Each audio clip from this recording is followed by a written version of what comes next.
Well, here's some more commentary on the 100V audio filter module that I've taken apart here. So I've changed the plate resistors, 68Ks here.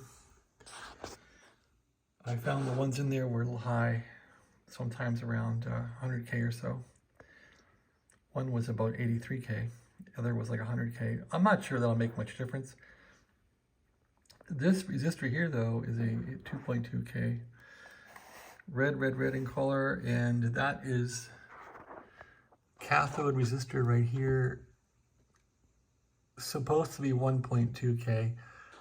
I found that it was a 2.2K, so I've put a roughly a 1.1K in there now. So I'm not sure if somebody changed that or a production change order or something, but in the 100V and 200V schematic, this one is still a 1.2K. So that's what I put back in there.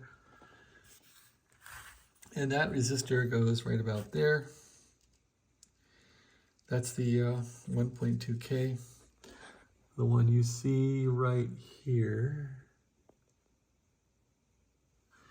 And the other two, the 68Ks are right here. So those can be found there.